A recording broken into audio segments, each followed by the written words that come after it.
Vocabulary अच्छी हो या ना हो, over a period of time वो डेवलप हो ही जाएगी। रीड, रेड, रेड, स्पेलिंग तीनों की सेम है, बट एक में प्रोनाउंसिएशन बदल गया।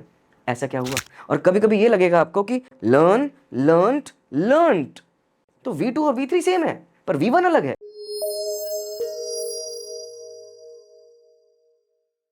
अब जब हम लोगों ने पार्ट्स ऑफ स्पीच की जो गाड़ी है उसको स्टेशन पर लाके खड़ा कर दिया है, पर अब बारी आती है टेंशन की, आई एम सो सॉरी, टेंसेस की। टेंसेस। अब मैं आपको ये बताना चाहूंगा कि कभी कभी होता है ना कि लोग वोकैबुलरी वोकैबुलरी करते रहते हैं कि वोकैबुलरी बढ़ाओ, शब्दकोश बढ़ाओ, ये रीड करो, वो रीड करो, जो कि हमसे होना काफी मुश्किल हो जाता है बिकॉज आसपास की भी इतनी सारी चीजें जो हमें जानना है और पेपर वेपर निकालने हैं। बट स्टिल मैं बार बार आपसे कहता रहता हूं एक ही चीज, किस लिए हम भाषा पढ़ते हैं? कोई भी भाषा या फिर कोई भी सब्जेक्ट क्यों पढ़ते हैं? इसलिए ताकि हम रट्टाफिकेशन की आदत डाल पाएं, या फिर इसलिए कि वो पीस ऑफ इंफॉर्मेशन जब हमारे दिमाग में घुसे, हमारे जहन में घर कर बैठे, तो उसके बाद हम एक नए तरीके से सोचना शुरू कर दें। और भाषा की अगर स्पेसिफिकली बात हम करें तो हम भाषा, कोई भी लैंग्वेज इसलिए सीखते हैं ताकि हम लोग उस लैंग्वेज में अपने आप को एक्सप्रेस कर सकें, अपने फीलिंग्स, अपने आइडियाज, और जिस तरीके से भी। और इंग्लिश की बात करें तो English is a global language, और उस ग्लोबल लैंग्वेज को सीखने से पूरी दुनिया के अलग अलग दरवाजे हमारे लिए खुल जाते हैं। और मैं आपको ग्लोबल सिटीजन की तरह ट्रीट कर रहा हूं। इसका मतलब यह है कि आप सिर्फ भारत के ही नागरिक नहीं है, इस पूरी दुनिया के नागरिक हैं, मतलब ऐसा व्यक्ति जो कि पूरी दुनिया देखेगा एक दिन पक्का। अब इस चीज को ध्यान में रखते हुए मैं यहां पे आपके सामने एक चीज और बोलना चाहूंगा before we begin the topic of tenses. Vocabulary अच्छी हो या ना हो, over a period of time वो डेवलप हो ही जाएगी if we have good habits, जैसे कि रीडिंग हो गई, या फिर अपन लोग अलग अलग लैंग्वेजेस के शोज वगैरह देखने लगे तो। बट अगर वोकैबुलरी अच्छी नहीं है, और अगर हम बात करते हैं क्रिएटिव राइटिंग की, और वो भी स्कूल के लेवल पे, तो क्या किया जाए? वहां पे जो टेंसेस है ना, वो हमें बहुत हेल्प कर सकते हैं। कैसे? हम देखेंगे इस पूरी सीरीज में, जहां पे हम हर टाइप के टेंस को बखूबी और इन डिटेल डील करेंगे। और कमेंट सेक्शन एज यूजुअल आपका है, वहां पे प्रैक्टिस करते रहिएगा। मेरी नज़र हमेशा वहां पे बरकरार रहती है कि देखने के लिए कि भाई कौन क्या लिख रहा है, और एग्जाम्पल सही लिख रहा है या गलत अगर लिख रहा है तो चलिए शुरू करते हैं टेंसेस का जो टेंशन है ना उसे हटाने के लिए। टेंसेस क्या काम करते हैं? समय, समय से रिलेशनशिप बताते हैं। तो time and tenses are not the same. कभी कभी लोगों को कंफ्यूजन होने लगता है कि टेंसेस हमें टाइम ही होता है, पर नहीं नहीं नहीं, टेंसेस हमें टाइम से रिलेशनशिप बताते हैं। और जब भी हम बात करते हैं किसी भी सेंटेंस की, क्योंकि अभी तक हम समझ चुके हैं कि सेंटेंसेस क्या होता है, उसमें एक सब्जेक्ट होता है, एक वर्ब होता है, और एक ऑब्जेक्ट होता है। अब इसमें जो वर्ब है ना, वो रीढ़ की हड्डी होती है किसी भी सेंटेंस की, और वर्ब्स ही डिसाइड करते हैं कि भैया समय से कैसा रिलेशनशिप है सब्जेक्ट और ऑब्जेक्ट का। तो यहां पे हमें यह जानना जरूरी है कि अगर हम टेंसेस की बात करें ना, तो हमें वर्ब्स की बात करना सबसे पहले जरूरी है। तो वर्ब फॉर्म्स, मतलब वर्ब के अलग अलग फॉर्म्स होते हैं, अलग अलग उसके रूप होते हैं। तो verb forms express relationship to time. पहले हमें यह जानना जरूरी है कि वर्ब्स जो होते हैं, जो क्रिया होती है, वो वाले शब्द जो होते हैं, वो एस्टैब्लिश करने में हेल्प करते हैं हमें relationship with time. For example, I teach, I taught, I will teach. तो आई टीच, यहां पे टीच वर्ड यूज किया, वो वर्ब है। आई टॉट, टीच का हमने दूसरा रूपांतरण कर दिया, मतलब टीच जो वर्ब था उसका फॉर्म बदल के हमने टॉट वर्ड यूज कर लिया। और तीसरे वाले में, फ्यूचर में, हमने विल जोड़ के टीच का ओरिजिनल वाला जो फॉर्म हमने यूज किया था उसको वापस यूज कर लिया, पर विल यहां पे जुड़ गया। तो आप समझ रहे हैं किस तरीके से वर्ब्स या वर्ब फॉर्म्स की अगर हम बात करें, वही डिक्टेट करते हैं कि what tense we are talking about and what how we are establishing a relationship with time. अब ये बात को समझने के लिए हम थोड़ा और आगे बढ़ते हैं, वर्ब फॉर्म्स को समझते हैं। कई बार आपने किताबों में देखा होगा, ग्रामर वगैरह की किताबें होती है ना, उसमें V1 V2 V3 V4 V5 जैसी चीजें लिखी होती हैं। अब ये क्या है भैया?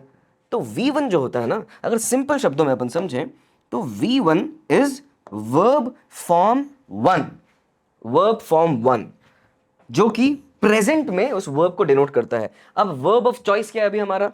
गो को एग्जांपल लेके चलते हैं। गो वर्ब हमारा है, पता है हमें, बहुत सिंपल सा वर्ब है। तो V1 प्रेजेंट टेंस में, तो गो जो वर्ब है उसका प्रेजेंट टेंस में जिसको हम V1 बोलते हैं, वो फॉर्म गो है। अब हम V2 की बात करें तो पास्ट टेंस में गो का क्या फॉर्म बन जाएगा? वेंट।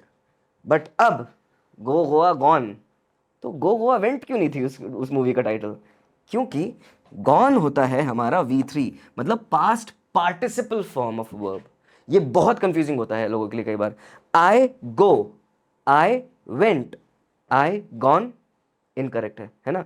ये डिफरेंस बताओ क्या है, यहां पे हमें सब्जेक्ट और वर्ब अग्रीमेंट के बारे में कभी कभी पढ़ना पड़ता है, जो कि बहुत ही ज्यादा क्लोजली रिलेटेड है टेंसेस से, जो कि क्लोजली रिलेटेड है सेंटेंसेस से। तो बेसिकली एवरीथिंग इज इंटरकनेक्टेड। तो अभी तक हमने जो भी पढ़ा है ना, it is all connected to each other, और ये सारी चीजें हम डेली लाइफ में यूज कर सकते हैं। बिकॉज रिमेंबर, हम यहाँ पे इंग्लिश लैंग्वेज को एज अ स्किल डेवलप करने की बात कर रहे हैं, क्योंकि आपके बोर्ड एग्जाम्स तो निकल ही जाएंगे, उसके बाद 11वीं 12वीं के भी निकल जाएंगे, अगर ये सारे कॉन्सेप्ट हम क्लियर है। अब ये यूज कहां होगा, बार बार तुम्हारे दिमाग में क्वेश्चन आ रहा होगा, ये डिटेल्स वगैरह क्यों याद रखे, काम कहां आएगा ये सारी चीजें, क्रिएटिव राइटिंग सेक्शन में काम आएगा, और उसके बाद लिटरेचर सेक्शन में भी काम आएगा, क्योंकि अब कॉम्पिटेंसी बेस्ड क्वेश्चंस की तरफ, कॉम्पिटेंसी बेस्ड एग्जामिनेशन पैटर्न की तरफ सीबीएसई बढ़ता चला जा रहा है। और कॉम्पिटेंसी का मतलब ये होता है कि भैया जो तुमने पढ़ा है उसको तुम कॉम्पिटेंटली, मतलब इंटरनलाइज करके यूज कर पा रहे हो कि नहीं एज अ स्किल, क्योंकि कॉम्पिटेंसी स्किल से डायरेक्टली रिलेटेड है।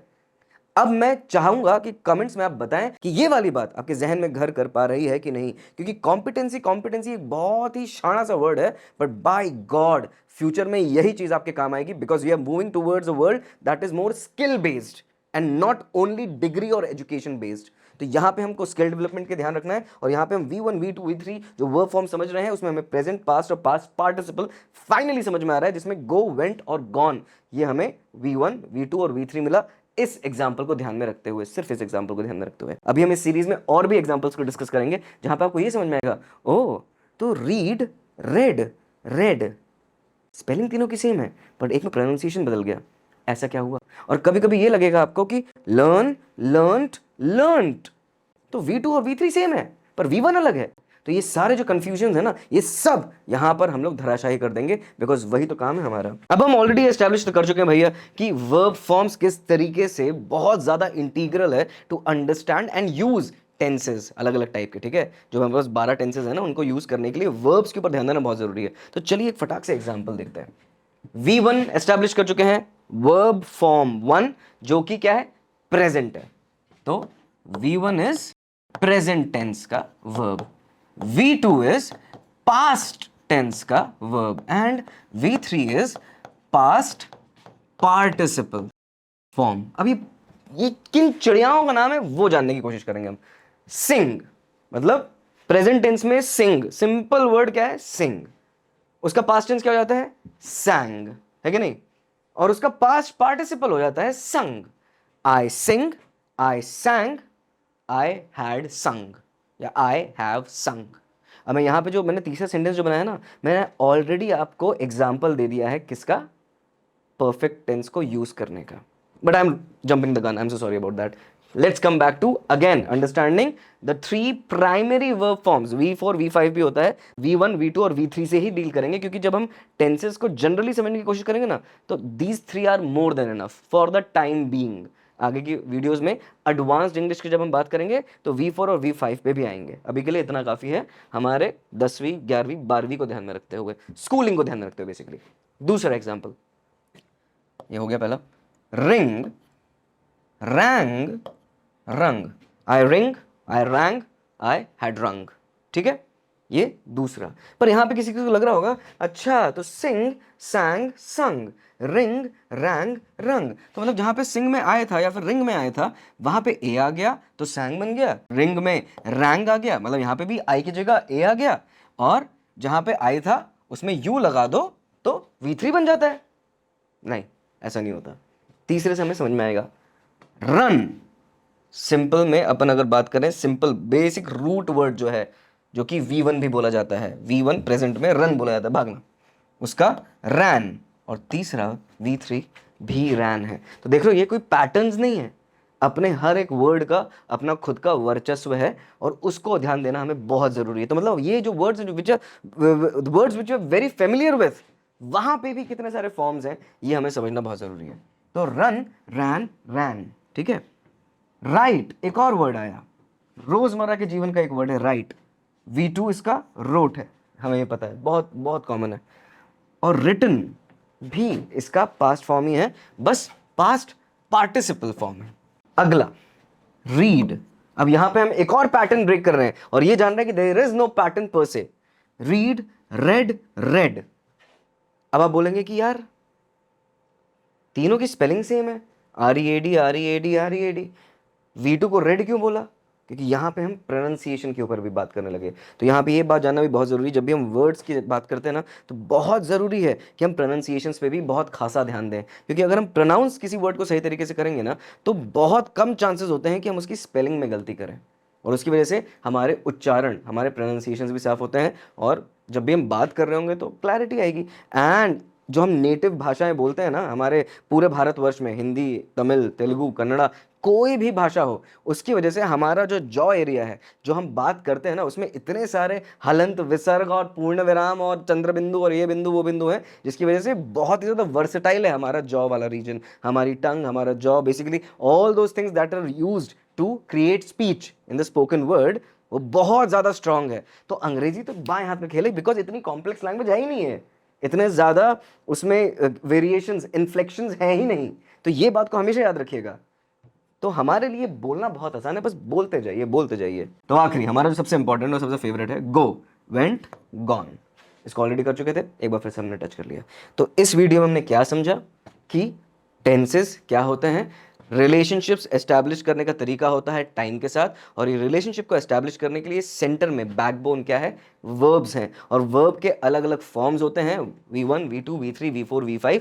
पर टेंसेस को समझने के लिए, जो कि हमारे कोर स्पेसिफिक टेंसेस को समझने के लिए ना, हमें V1, V2 और V3 ही काफ़ी हैं। और ये एक छोटी सी एक्सरसाइज करके हमने ये भी समझ लिया, there is no particular pattern per se, रोज़मर्रा के जीवन के वर्ड्स हैं जो अभी हमने आपके सामने लिखे थे, और हमने इसका V3 भी जाना, और जाना कि इंडिपेंडेंटली कितने इंपॉर्टेंट हो सकते हैं सारे वर्ब्स, क्योंकि यही verbs are the words that help us establish a sense of time as accurately as possible.